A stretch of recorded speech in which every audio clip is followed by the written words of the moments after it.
पूरी अपडेट के साथ हाजिर हैं। महायुद्ध को लेकर क्या तस्वीर महातबाही की बनती हुई दिखाई दे रही है। रूस और यूक्रेन के बीच जारी महाजंग से एक से बढ़कर एक आधुनिक हथियारों का इस्तेमाल यहां पर नजर आ रहा है। जी हां, लेकिन इस बीच बड़ी खबर ये सामने आ रही है कि यूक्रेन ने अपने 40 साल पुराने हथियार भी निकाल लिए हैं। रूस पर हमला करने के लिए यूक्रेन के सैनिक सोवियत जमाने के ड्रोन का इस्तेमाल कर रहे हैं। खबर यह है कि यूक्रेन ने घरेलू ड्रोन को मॉडिफाई करके सैकड़ों मील दूर रूस के ठिकानों पर हमला बोल दिया है।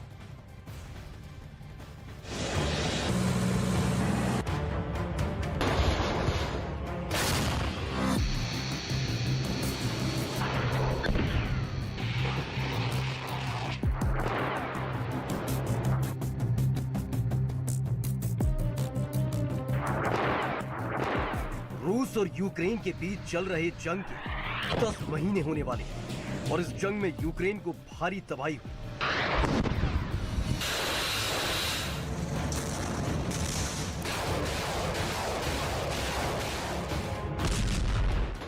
उसके कई शहर खंडहर बन गए। खौफ में लोग पलायन करने लगे। लेकिन इस बीच जब यूक्रेन ने पलटवार किया तो रूस के सैनिकों के पांव उखड़ने लगे। यूक्रेन को जंग में पश्चिमी देशों से मिले हथियार बहुत काम आए, लेकिन ज़ेलेंस्की को सबसे ज्यादा काम में जो हथियार आया वो है उनका स्वदेशी ड्रोन। और इसी ड्रोन से यूक्रेन के सैनिकों ने रूस में खलबली मचा दी है।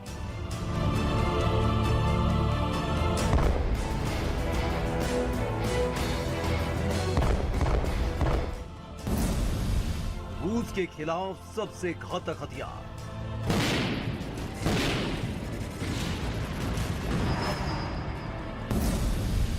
युद्ध में ज़ेलेंस्की ने लिखी नई पटकथा।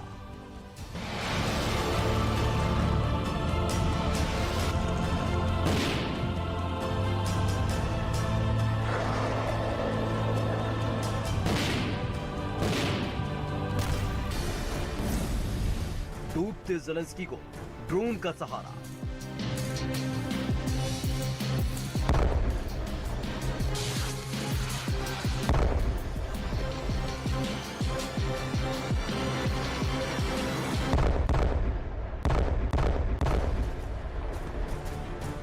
जंग में ज़ेलेंस्की की सेना रूस के हमलों का करारा जवाब देने के लिए अपने स्वदेशी ड्रोन का इस्तेमाल कर रही है। यानी ईरानी ड्रोन से टक्कर लेने के लिए अपने ही देश में बने ड्रोन से रूस को जवाब दिया जा रहा है। क्योंकि पिछले कुछ दिनों से हमले की जो तस्वीरें आई हैं वो यही बयां कर रही हैं। यूक्रेन के सैनिक रूस पर लगातार ड्रोन से अटैक करते दिखे। ये ड्रोन 1979 में बने सोवियत जमाने के हैं और इन्हें मॉडिफाइड करके सैकड़ों मील की दूरी पर रूस के ठिकानों पर हमला बोल दिया।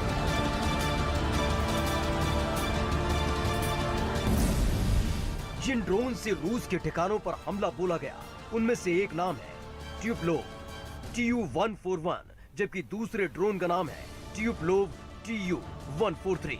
ट्यूपलोव Tu-141 ड्रोन 1979 से लेकर 1989 तक सोवियत सेना में एक्टिव था और ट्यूपलोव Tu-143 1980 के समय में सोवियत सेना का पार्ट था।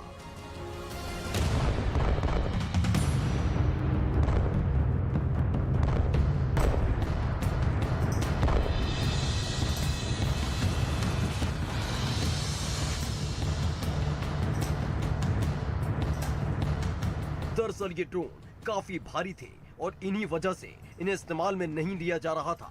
लेकिन अब यही युद्ध में ज़ेलेंस्की की सेना के घातक हथियार बन चुके हैं।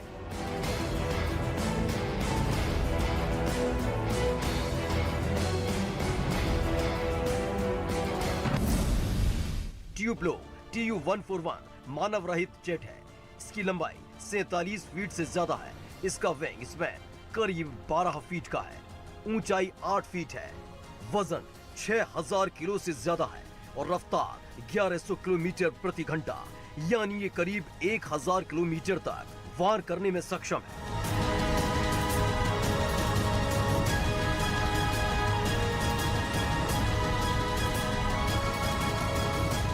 रिटायर हो चुके दोनों ड्रोन यूक्रेन के हथियार डिपो में रखे हुए थे, जिसके बाद रूस के हमलों का जवाब देने के लिए यूक्रेन के सैनिकों ने इन दोनों ड्रोन को अपने हिसाब से अपडेट किया और उन्हें रूस के एयरबेस की तरफ लॉन्च कर दिया। हैरान करने वाली बात यह है कि इन ड्रोन हमलों को रूस अपनी डिफेंस सिस्टम से पकड़ भी नहीं पाया था। यानी यूक्रेन को वो ताकत मिल गई जिससे पुतिन की सेना हर मोर्चे पर फेल होने वाली है।